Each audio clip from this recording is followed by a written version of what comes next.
Professor Ryan here with part two of our discussion of APA citation. And in this talk, I'm really going to talk quite briefly about how to effectively integrate your source material into your paper.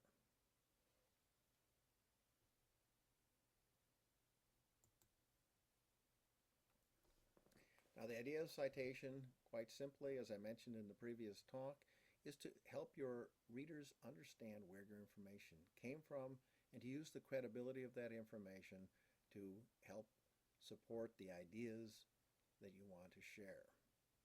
Now, effective citation requires effective critical thinking skills of analysis, that is, taking things apart, and synthesis, that is, putting things back together again. And it is this synthesis element that's so important to us as graduate students, because we're not simply going to provide information from other sources and say, look, here it is. Rather, it's the use value of that information, how we can take it in concert with other similarly important work and pull it together to help our readers understand what we're trying to show them about this information.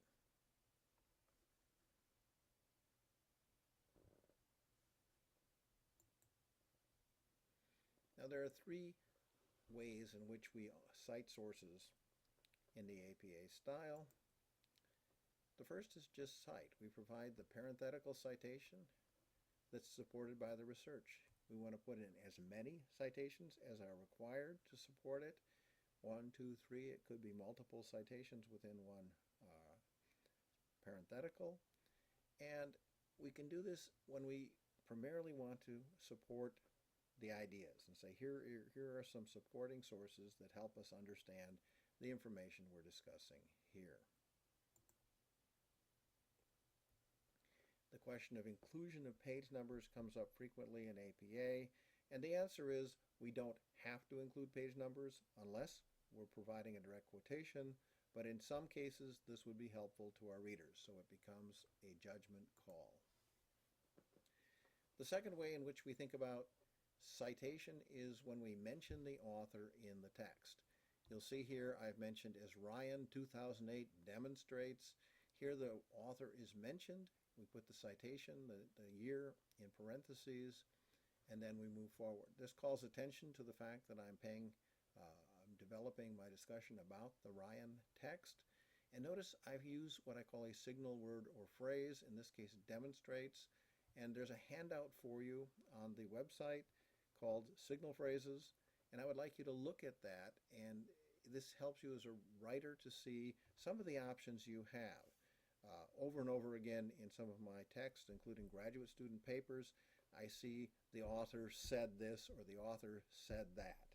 Now, putting aside the fact they don't say it, but they write it, this gets very repetitious, and we want to begin thinking as writers about effective ways to help demonstrate the relationship between the source of the information and the point that we're trying to make. The third way that we can provide information is a direct quotation. Sometimes, but I would caution you very rarely, we want to quote material. Save your quotations for when they're really very special. Do not use your source material to write for you. Most of the time, as professional academic authors, you will be simply citing your sources. When you do provide a direct quote, make sure that you quote the least amount of material necessary to make the source, make the point that you want to make, and then make sure the material's in quotation marks,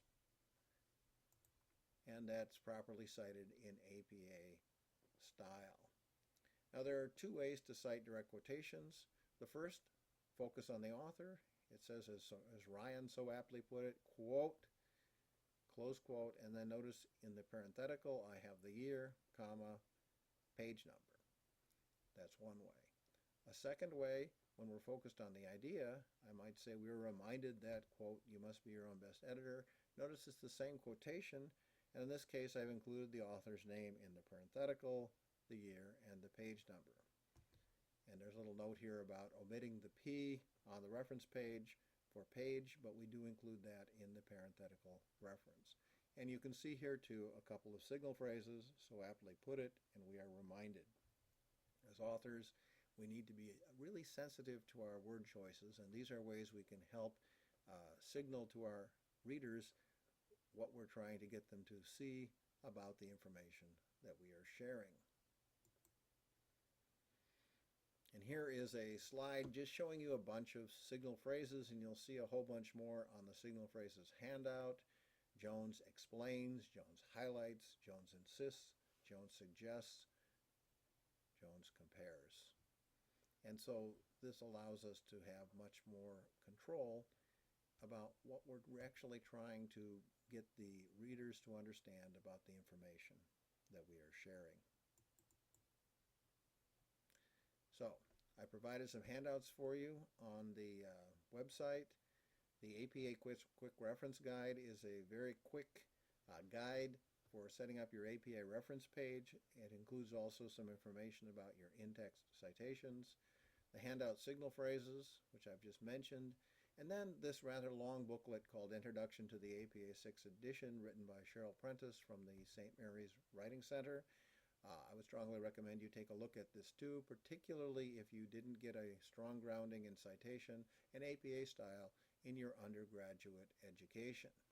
There are also links on your webpage to the SMU Library APA resources. Feel free to look around there, and they have some videos as well as some other resources to help you with APA. And then the SMU Writing Center. Look for the APA resources in the upper right-hand side of the page, and you'll be able to find some links and some assistance there as well. As I mentioned in the earlier lecture, there's a whole lot of APA assistance available to you online, and if you need that help, feel free to go looking for it. I think you'll find by engaging a little bit with some of these help screens or videos, you'll come to understand what it is we're expecting from you in relation to the APA material. This concludes our discussion of the APA style. Be sure to look at the handouts and other assistance screens we have provided for you as you work on your problem investigation paper. Thank you and goodbye.